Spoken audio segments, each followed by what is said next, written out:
Hi hello welcome to Telugu రాజ్యం. నేను మీ సంతోష్. ధృతరాష్ట్ర కౌగిలి మోడీ అమిత్ షాలతో పాటు ఇతర నాయకులు కలిసి ఇంకా ముందుకి తీసుకెళ్దాము అనే ఆలోచనలో ఉన్నారట. అసలు ఎందుకు వీళ్ళు ధృతరాష్ట్ర కౌగిలి అనే టైటిల్ పెట్టారు, ఎవరెవరు నాయకులు కలుస్తున్నారు అనే విషయం పైన మాట్లాడడానికి మన ముందున్నారు కేఎస్ ప్రసాద్ గారు. నమస్తే సార్. నమస్తే అండి. సార్, ధృతరాష్ట్ర కౌగిలి అంటే ఏంటి సార్? అసలు ఇది ధృతరాష్ట్ర కౌగిలి అన్నది కన్నా బీజేపీ నరేంద్ర మోడీ అమిత్ షా ద్వయం వాళ్ళు ఆడుతున్న ఒక పొలిటికల్ గేమ్ లో ఎంతంత అనుభవాలు ఉన్నా, ఉదాహరణకి చంద్రబాబు నాయుడు కానీ లేకపోతే నితీష్ కుమార్ కానీ కేజ్రీవాల్ వీళ్ళందరూ పైకి కనబడుతున్నట్టు కాకుండా అధికారమే పరమావధిని ఎంతకైనా దిగజారిపోతే నరేంద్ర మోడీ అమిత్ షా వాడినట్టు ప్రపంచంలో ఎవరు వాడరు. దీన్ని ధృతరాష్ట్ర కౌగిలి అని పెనట్రేట్ చేస్తున్నారు. మీకు ఒక విషయం చెప్తాను సార్. సామధాన దండోపేదాలు అనుకుని ఉంటాయి. అవును. అట్లా మీకు వాళ్ళ ప్రాథమిక ధ్యేయం కాంగ్రెస్ హటావో దేశ్ బచావో నినాదం. మీరు జాగ్రత్తగా గమనించండి. కొన్ని ఇనీషియల్ గా కొన్ని ఏవైతే జరిగాయి 2014కి వాళ్ళు పునాదేశారు. కాంగ్రెస్ హటావో దేశ్ బచావో అన్నది. ఆ నినాదం ఇప్పటికి కూడా వాళ్ళ దగ్గర నుంచి ఆగలేదు. ఆగకపోగా అది ఎలా కంటిన్యూ అవుతుందంటే 24/7 at the cost of Congress నడుస్తుంది. ఓకే. ఇది ఉపోద్ఘాతం అనుకోండి. మీకు వాస్తవాలు చెప్తాను. కరెక్ట్గా మీరు 2014లో మీరు గమనిస్తే అన్నా హజారే అని ఒక మిలిటరీ అతను తీసుకొచ్చారు, లోక్పాల్ బిల్ అని. అక్కడ 3 ప్రోడక్ట్లు లాంచ్ అయ్యాయి. ఒకటి మన కేజ్రీవాల్, 2 కిరణ్ బేడి, 3 రామ్దేవ్ బాబా. ఓకే. వీళ్ళు ముగ్గురు మీరు జాగ్రత్తగా గమనిస్తే కిరణ్ బేడి పాండిచ్చేరి గవర్నర్ గా వెళ్ళింది. అప్పటిదాకా కాలేజ్ చేయకూడదు తీసుకుని డిఎంకేతో కలిపి కాంగ్రెస్ గవర్నమెంట్ లో వినివాళ్ళం. ఎత్తుపోయింది దెబ్బకి. కాంగ్రెస్ అటో దేశ బచావో చూసుకో. నెక్స్ట్ ఢిల్లీ కేజ్రీవాల్. అప్పటిదాకా కాంగ్రెస్ 3 టర్మ్స్ షీలా దీక్షిత్ కంకరంగా గెలుచుకుని వచ్చి కామన్వెల్త్ గేమ్స్ సక్సెస్. నెక్స్ట్ నువ్వు జాగ్రత్తగా గమనిస్తే ఆ సురేష్ కల్మడి చేసిన పనికిమాలిన పనులన్నీ కాంగ్రెస్ నెత్తికి పడ్డాయి. షీలా దీక్షిత్ని బీజేపీ ఏమీ చేయలేక అక్కడ ఆల్టర్నేటివ్ కోసం కేజ్రీవాల్ని ఎమర్జ్ చేసింది. 4 loose shirt, muffler, common man, ఇవన్నీ. ఓకే. ఈ ప్రాస్పెక్ట్ లో మీకు ఎప్పుడైతే జాగ్రత్తగా గమనిస్తే ఈ ప్రోడక్ట్ కేజ్రీవాల్ అనే ప్రోడక్ట్ కాంగ్రెస్ ని మొత్తం ఢిల్లీలో నామరూపాలు లేకుండా చేయగలిగాడు. ఓకే. మీరు జాగ్రత్తగా గమనిస్తే నెక్స్ట్ 1-2-3 స్ట్రాటజీ అని ఒకటి ఉంటుంది బీజేపీకి. అంటే ఏంటి? వెస్ట్ బెంగాల్ మళ్ళీ చెప్తున్నాను ఎగ్జాంపుల్. 30 సంవత్సరాల పైచీలకు పరిపాలించిన కాంగ్రెస్, 30 సంవత్సరాల పైచీలకు పరిపాలించిన కమ్యూనిస్ట్ పార్టీలు వెస్ట్ బెంగాల్లో కనుమరుగైపోయి అక్కడ సెకండ్ ప్లేస్ లో బీజేపీ ఎమర్జ్ అయింది. మీరు జాగ్రత్తగా గమనించండి. నెక్స్ట్ పంజాబ్కి వద్దాం. పంజాబ్ లో కాంగ్రెస్ అమరేందర్ సింగ్ నాయకత్వంలో బానే ఉంది. కరెక్ట్ గా ఈ సిద్ధు గారిని తీసుకొచ్చి నెత్తికి పెట్టారు. అమరేందర్ సింగ్ సిద్ధు కొట్టుకు చచ్చిన కారణంగా 2 పిల్లులు కొట్టుకుంటే కోతొచ్చి బ్రెడ్ పట్టుకెళ్ళిపోయినట్టు అక్కడ కూడా ఆమ్ ఆద్మీ పార్టీ ఒక కమెడియన్ పెట్టి మొత్తం పార్టీ ఎత్తేసింది. కాంగ్రెస్ హటావో పంజాబ్ తుడిచిపెట్టు. ఇక్కడ కూడా గమనించారా మీరు? ఈ కంటిన్యూషన్ మీరు జాగ్రత్తగా వస్తే గుజరాత్కి వెళ్దాం. గుజరాత్ లో నరేంద్ర మోడీ ఒక 3-4 టర్ములు పరిపాలించిన తర్వాత ఎవరెవరో మొత్తానికి బీజేపీ అయితే కంటిన్యూ అయిపోతుంది. ఈ రేస్ లో ఒకవేళ బీజేపీ మీద ప్రజలకు మంట ఎక్కితే కాంగ్రెస్ ఎమర్జ్ అవ్వాలి కదా. అక్కడ మళ్ళీ కేజ్రీవాల్ తీసుకొచ్చి సెకండ్ ప్లేస్ లో ఎమర్జ్ చేశారు. మీకు అర్థమైందా? అక్కడ కాంగ్రెస్ మళ్ళీ నామరూపాలు లేకుండా పోయింది. గుజరాత్ లో అతను ఒకడు ఉండేవాడు, ఎవరో మన సోనియా గాంధీకి కుడిభుజం లాగా. అతను ఎప్పుడైతే పోయాడో చనిపోయాడు. ఆయన ఈ కరోనా దెబ్బకి చనిపోగానే నెక్స్ట్ మొత్తం కాంగ్రెస్ అక్కడ మట్టి కొట్టుకుపోయింది. సో ఓవరాల్ గా ఈ కేజ్రీవాల్ అనే ఇన్స్ట్రుమెంట్ ని దేనికి వాడుతున్నారంటే కాంగ్రెస్ ఎక్కడెక్కడ ఉందో కుబుసలు ఈజ్ ఎ కోర్ట్ ఆపరేషన్. మళ్ళీ ఐఎన్డీఏ కూటమిలో ఉన్నట్టు బీజేపీని ఒకసారి గిల్లినట్టు గిచ్చినట్టు ఇదేమో అచ్చాని పచ్చపూస సత్సంగం నడుపుతున్నట్టుగా మాట్లాడుతూ ఉంటాడు. ఇది ఉపోద్ఘాతం. ఇప్పుడు మీకు సదరన్ స్టేట్స్కి వద్దాం. ఇక్కడికి వచ్చేకల్లా ఏమైంది? మీరు జాగ్రత్తగా గమనిస్తే ఈ సదరన్ స్టేట్స్ ఎలక్షన్స్ ఇక్కడ కేసీఆర్ గారికి, అక్కడ జగన్మోహన్ రెడ్డి. ఈ ప్రభుత్వాలు కాస్త స్థిరంగా కనబడుతున్నాయి. మనం అందరం ఎలక్షన్స్కి ఒక 2 ఏళ్ళ ముందు కూడా జగన్ గ్యారంటీకి వస్తాడు, కేసీఆర్ వస్తాడు అనుకుంటున్నాం. ఈ తరుణంలో వాళ్ళు వేసిన పాచిక ఏంటంటే ఢిల్లీ ఎలక్షన్ అయిపోయింది కదా, ఎలక్షన్స్ ముందుకి ఇప్పుడు కేజ్రీవాల్ అనే ఆమ్ ఆద్మీ పార్టీతో జైలేట్ ఆడుకుందాం అని మొదలెట్టారు. ఓకే, ముసలోడు మనీష్ సిసోడియా అని ఎత్తేసారు ఫస్ట్. అక్కడ ఫామ్ జాగ్రత్తగా గమనించండి, లేని లిక్కర్ స్కామ్. నెక్స్ట్ దాని కంటిన్యూషన్ కేజ్రీవాల్ లోపలెట్టేశారు. ఇప్పుడు అదే ఇష్యూ ఆంధ్రప్రదేశ్ అండ్ తెలంగాణ చూద్దాం. ముఖ్యమంత్రులు ఏమంటలే, ఇక్కడ కేసీఆర్ గారిని ఏమంటలే, ఇక్కడ జగన్మోహన్ రెడ్డి ఏమంటలే, కానీ కేసీఆర్ గారు అమ్మాయి కవితని లోపలెట్టేశారు ఈడీ సిబిఐ త్రూగా. అక్కడ ఆ మాగంటోడిని బెదిరించారు, వాళ్ళ కొడుకుని వేసేశారు. విజయసాయి రెడ్డి అల్లుడిని లోపలెట్టేశారు. ఈ భయానికి మాగంటోడు లటక్కన వచ్చి తెలుగుదేశంలో జాయిన్ అయిపోయాడు, ఎంపీ అయిపోయాడు. మీరు గమనిస్తున్నారా? భయం పెడితే ఎవరు భయం పడుతున్నారు అన్నది చూస్తే విజయసాయి రెడ్డి కూడా భయపడ్డాడు. సో ఓవరాల్ గా ఈ ఎఫెక్ట్ ఎక్కడికి వెళ్తుంది? జగన్ ఇప్పుడు ఎన్డీఏ కూటమి. ఇప్పుడు మీకు ఒక లాజిక్ మాట్లాడతాను. దీనికన్నా ముందు ఈ తపేలా ఛానల్లో ప్రోగ్రామ్ ఎలా ఇస్తున్నారంటే ఉప ప్రధాని చంద్రబాబు నాయుడు, ఉపరాష్ట్రపతి, రాష్ట్రపతి, ఈ మూడింటికి చంద్రబాబు నాయుడికి అర్హత లేదని ఎందుకు చెప్తానంటే అందుకే ధృతరాష్ట్ర కోగిలని భయం పడుతున్నాడు చంద్రబాబు నాయుడు. అది ఎలాగో చెప్తా.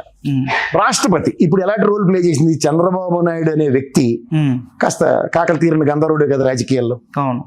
ఈయన ఇవాళ మన ఈ ముర్ము గారు చేసిన రోలు ప్లే చేయగలడా? చేయడు కూడా. ఎందుకు చేయడంటే ఫస్ట్ థింగ్ ఇతను భయస్థుడు. మీరు జాగ్రత్తగా గమనిస్తే 242తో ముక్కుతో మూలుతో ఈసారి ఎన్డీఏ కూటమి పెట్టింది గవర్నమెంట్. కాంగ్రెస్ దగ్గర 230, 224 పైన 30 పైన వచ్చాయి. కానీ నువ్వా నేను అన్న దగ్గర ఎన్డీఏని పిలిచి ఫామ్ చేసేమంది. ఇక్కడ మీరు అంటే ప్రెసిడెంట్ క్రిటికాలిటీ వచ్చినప్పుడు ఎవరికి దన్నుకేయాలి? నరేంద్ర మోడీ అనే వ్యక్తికి అన్నదన్నగా ఉన్నవాడే కావాలి. అవును. కానీ నరేంద్ర మోడీకి అండదండగా ఉన్నవాడు అన్న దగ్గర చూస్తే గోద్రాలలో చంద్రబాబు నాయుడు గారు అనే వ్యక్తి ఆ రోజు వాజ్పేయి గారికి నెంబర్ 2 స్థాయిలో ఉండేవాడు ఆయన. అవును. నరేంద్ర మోడీకి, అమిత్ షాకి వాళ్ళ గడ్డేలకు పెట్టాడు ఆయన. కాలుగాలను పిల్లి తిరిగినట్టు ఢిల్లీ హైదరాబాద్ అలా తిరుగుతూనే ఉన్నారు. వాళ్ళ సోఫాల్లో కూర్చుని ఉండేవారు, ఈయన పని ఈయన చేసుకుంటూ ఉండేవాడు చంద్రబాబు నాయుడు గారు. సో అవన్నీ లోపటనే వాళ్ళకి. ఇప్పుడు కాంగ్రెస్లో బీజేపీలో మీరు అద్వానీ గారు నాకు తెలిసి ఉప ప్రధాని చేశాడు. దీనికన్నా ముందు దేవిలాల్ గారు ఆ రోజు కాంగ్రెస్లోనో దేంట్లోనో మొత్తం ప్రమాణ స్వీకారం అన్నప్పుడు ఉప ప్రధానిగా అనగానే ప్రెసిడెంట్ గారు నో, ఈ పదం లేదు కాన్స్టిట్యూషన్ లో, ఇది మీరు తర్వాత తగిలించుకోవాల్సిందే తప్ప కేబినెట్ హోదా కలిగిన ముఖ్యమంత్రిగానే మీరు ప్రమాణం చేయాలన్నారు. ఇది యాక్సెప్టెడ్ ఫర్ ఎవ్రీబడి. ఉప ప్రధాని అన్నోడికి ఇమీడియట్ గా హోంశాఖ ఇవ్వాలి. మీరు గమనిస్తున్నారా? అమిత్ షా కాదని హోంశాఖ ఎన్నికి ఇస్తారా? రెండోది అజిత్ దోవల్ తీని ఎంత కోఆర్డినేట్ చేసేయగలరా? ఆ త్రయం ఒక ఈక్వేషన్ లో నడుస్తుంది, ఎవరికి అర్థం కాని ఈక్వేషన్.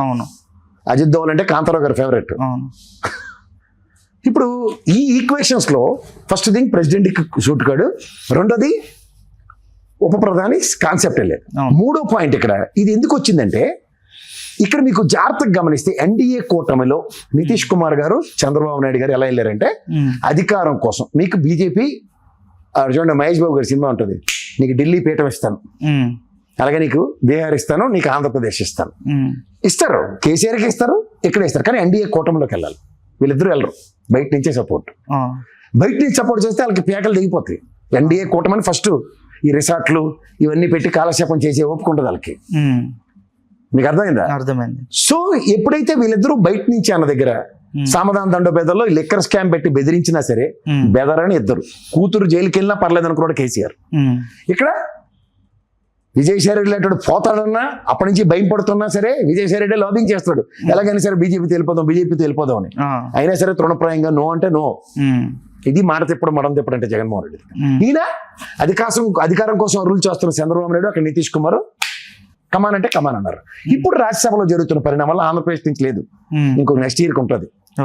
ఇంతలోపుగా నితీష్ కుమార్కి రాజ్యసభ మొన్న జరిగిన 37లో ఒకటిని తీసుకెళ్లిపోయారు.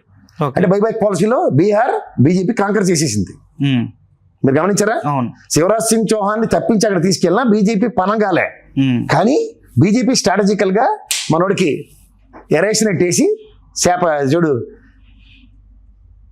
చేపకి పడ్డానికి ఎరేస్తారు చూడు, నీకు ముఖ్యమంత్రి ఇస్తున్నాం అని చెప్పి రాజ్యసభకి ఎత్తుకెళ్ళిపోయారు. నీ ఆరోగ్యం పోలేదు, నీ కేసులు ఏమో ఉన్నాయి, ఇలాంటివన్నీ వెనక నుంచి వస్తున్న బ్యాక్గ్రౌండ్ మ్యూజిక్. మన పవన్ కళ్యాణ్కి పెన్ డ్రైవ్ ఒకటి ఉంటుంది, ఈయనకి చంద్రబాబు నాయుడు గారికి 17A అలాడుతుంది స్కిల్ డెవలప్మెంట్ లో. సో ఇక్కడ మీకు ఇప్పుడు రాజ్యసభ లేదు కాబట్టి మనకి రాజ్యసభ ఆప్షన్ ఇప్పుడు థర్డ్ ఆప్షన్ ఏది? ఒకవేళ రాజ్యసభ చైర్మన్ పదవి ఆ నితిన్ ధన్కరీ గారి ధర్మం అని ఇప్పుడు జస్ట్ 2 years లో ఈ పుణ్యకాలం దగ్గర సంవత్సరం పైన నడిచిపోయింది. నెక్స్ట్ రాజ్యసభ ఎలక్షన్స్ లో ఆంధ్రప్రదేశ్ నుంచి రిప్రజెంటేషన్ ఉంటుంది. Probabilities are very high. ఇప్పుడు ఈ కర్మగాలి ఈ ప్రాసెస్ లో ఇప్పుడు చంద్రబాబు నాయుడు గారికి కేంద్ర కేబినెట్ లో తీసుకుందాం అని నిర్ణయం ఉందనుకోండి. ఇప్పుడు మనకి రామ్మోహన్ నాయుడు చూడండి, దమ్మిడికి పనికిరాని శాఖ అది. ఎయిర్పోర్ట్లు మనవు కాదు, విమానాలు ప్రభుత్వానికి రెండు కాదు. అక్కడ ఏంటంటే థర్డ్ ఎంపైర్ లా ఎవడైనా అవుట్ అడిగితే ఇవ్వడం, వీళ్ళకి ఏమైనా గదమైద్దామని ఎవడో మాట్లాడట్లేదు. అలాంటి శాఖలు ఉంటాయి. అలాంటి శాఖకి చంద్రబాబు నాయుడు గారు వెళ్ళాలి. ఎందుకంటే హోంమంత్రి ఎవరు, ఉప ప్రధాని అంటే హోంమంత్రి నాకు తెలిసి ఎవరు ఆయనకి. ఇంకా దేనికి ఉపయోగం? ఇప్పుడు ఉన్నది ఉపరాష్ట్రపతి ఒక ప్రాబబిలిటీ, దానికి ఇంగ్లీష్ హిందీ ప్రాబబిలిటీస్ మెయిన్ కావాలి. ఆ తర్వాత విషయం, ఇప్పుడు ఈయన ప్రధానమంత్రి చేస్తే ఇక్కడ ఈక్వేషన్ ఏంటి? మన రాష్ట్రానికి ముఖ్యమంత్రి ఎవరు? మీరు గాబరాపడుతున్నట్టు లోకేష్ లేదంటే పవన్ కళ్యాణ్. పవన్ కళ్యాణ్ ఏంటంటే అవతల తెలుగుదేశంతోనో లేదా బీజేపీతోనో, ఇప్పుడు మీరు పెరుగన్నంలో పచ్చడి నంచుకుంటారు చూడండి, అలా ఎప్పుడో నంచేసుకోవడానికి రెడీగా వేసి ఉంచారు. అంటే ఉదాహరణకి ఇంట్లో అమ్మ చేసిన కూర బాగోలేదో లేకపోతే రోటి పచ్చడి చేసింది బాగోలేదు అంటే చాలు రెడీగా టేబుల్ మీద ఉంటుంది కదా ఆవకాయ పచ్చడి, అది వేసి నంచుకున్నట్టు. అయితే తెలుగుదేశం అయినా మరతెట్టేస్తుంది, అయితే బీజేపీ అయినా మరతెట్టేస్తుంది. సో ఆయన టెన్షన్ ఎవరికి లేదు ఇక్కడ. ఇప్పుడు లోకేష్ కనుక వేస్తే ఉదాహరణకి ముఖ్యమంత్రి ఉగాదికి ఏదో సరదా పడుతుంటారు కదా, ఇచ్చారు అనుకోండి, అయితే నెక్స్ట్ ఇయర్ ఉగాదికి. ఎందుకంటే నేను పుణ్యకాలం దగ్గర 2 years టర్మ్ ఇచ్చినట్టే కదా. ఇప్పుడు ఈ రాజకీయ కథన రంగంలో ముఖ్యమంత్రిగా టెన్యూర్ అవగొట్టడం కోసం ఒకటి ప్లాన్ నడుస్తుంది. ఎందుకంటే నెక్స్ట్ టర్మ్ బీజేపీ అన్నది మళ్ళీ అయిపోతుగా ఎలా స్ట్రైవ్ అవుతుందో తర్వాత దేవుడికి ఎరుగు. ఇప్పుడు బీహార్ తరహాలో వెస్ట్ బెంగాల్ కనుక మళ్ళీ మడతడిపోతే, బీహార్ తరహా మమతా బెనర్జీ కనుక మడతడిపోతే మాత్రం రాజకీయ పార్టీలు ముఖ్యంగా ప్రాంతీయ పార్టీలు అతి ముఖ్యంగా అందులో చాలా అలర్ట్తో ఉండాలి. వాళ్ళు మొత్తం కబలించడానికే చూస్తున్నారు ప్రాంతీయ పార్టీలు. అంటే ఒకటి సత్యం, ఇక్కడ మీరు లోకేష్ కనుక ముఖ్యమంత్రి అయితే పార్టీ బీజేపీతో విలీనమా? ఆ కండిషన్స్ అప్లై. ఎందుకంటే వాళ్ళు సదరన్ స్టేట్స్ లో ముఖ్యంగా తెలుగు రాష్ట్రాల్లో ఎలా కాంకర్ చేద్దామని విశ్వ ప్రయత్నం చేస్తున్నారు. So in case in the worst case సినారియోలో దీని కనుక వాళ్ళు కాంకర్ చేయలేకపోతే దిస్ ద గోల్డెన్ ట్రస్ట్ వాళ్ళకి. ఇప్పుడు రేపు పొద్దున జగన్మోహన్ రెడ్డి అనే వ్యక్తి పార్టీ పరంగా నిలబడి ఉంటాడు. ఇప్పుడు మళ్ళీ చంద్రబాబు నాయుడికి లాస్ట్ 1 year గ్యారంటీకి మంటే ధర్మపోరాట దీక్షలు గ్యారంటీ, వీళ్ళు 5 పైసలు ఇవ్వట్లేదు, పోలవరం ఎక్కడేసిన గొంగలు ఎక్కడే కదిలే సీన్ కూడా కనబట్టలేదు. సో ఈ తరుణంలో ఏం చేయబోతున్నారు? ఉదాహరణకి లోకేష్ ముఖ్యమంత్రి అయితే మాత్రం పార్టీ మర్జా బీజేపీతో లేదా స్ప్లిట్. రామారావు గారి ఆత్మ గ్యారంటీకి శాంతిస్తుంది, నాటి వెన్నుపోటు ఏదో చెప్తున్నారు కదా అందరూ. అదే విధంగా తెలుగుదేశంలో నాన్ యాక్సెప్టెన్స్ బ్యాచ్ ఎందుకుంటుందంటే, సీనియర్స్ ని నమ్ముకున్న చంద్రబాబు నాయుడు గారు ఆ రోజు రామారావు గారి దగ్గర నుంచి పార్టీ కైవసం చేసుకున్నప్పుడు ఆయనకి 55 నుంచి 60 మంది స్థిరంగా ఆయన మాటకి దాటని వాళ్ళు, వాళ్ళ మాట ఈయన దాటకుండా ఆయన పార్టీని పరిరక్షించుకున్నాడు. అంత నేపథ్యం లోకేష్ దగ్గర లేదు. ఎందుకు లేదంటే మొన్నటి దాకా 2 years పై చిలుక ఏ పెద్దవాడికి అపాయింట్మెంట్ ఇవ్వకుండా వీళ్ళు బుచ్చయ్య తాత గారు ఈ హరికథ కాలక్షేపాలు తర్వాత ఫ్యామిలీలతో పిలిచి వాళ్ళందరికీ పప్పానాలు పెట్టి పట్టు చీరలు పెడితే వాళ్ళు రాజకీయ క్షేత్రంలో పాసిఫై అయ్యారు అన్నది భ్రమ. రెండోది చిన్నపిల్లలతో వీళ్ళు ఈ రాజకీయ ఆరంగేట్రాలు చేసి మొదటిసారి గెలిచిన వాళ్ళు, ఒక కేసినేని చిన్ని తర్వాత అక్కడ కొలికిపూడి గారు ఎలా కొట్టుకుంటారో చూస్తున్నాం కదా. వీళ్ళు Lokesh team what is their capability potential అనేది చూసుకుంటే 2 నిమిషాలు కూడా ఓర్చుకోలేని తత్వం ఉంది. వాళ్ళు ఏదైనా ఆలాహాలను కూడా మింగి లోపల దాచుకునే అంత సామర్థ్యం ఆనాటి తెలుగుదేశంలో ఉండేది.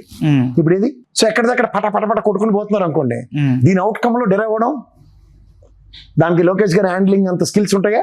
లేవు. ఎందుకంటే అపార అనుభవం ఉన్న చంద్రబాబు నాయుడు గారు లాంటి వల్లే ఆ రోజు పార్టీని కుటుంబాన్ని ఏకచాటి మీద తేగలిగాడు కాబట్టి సక్సెస్. అదర్వైజ్ ఈ పార్టీ 40 ఏళ్ల క్రితం ఎక్కడ అంతర్ధానం అయిపోయింది. ఇంత ప్రస్థానం చాలా కష్టం. సో ఈ ప్రస్థానాన్ని ముందుకు నడిపించే అంత సామర్థ్యం ఇదే, రాజకీయ వారసత్వం కాదు. ఎట్టి పరిస్థితుల్లో దీన్ని ఏంటి దాన్ని ఏమంటారు, యువరాజుని నేను ముందే పట్టాభిషేకం చేయడానికి ప్రకటిస్తున్నాను అనడానికి ఇది ప్రజాస్వామ్యం. మంగళగిరిలో ఆయన గెలిపించింది ఆయన ఇండివిజువల్ క్యాపబిలిటీతో గెలిపించారు.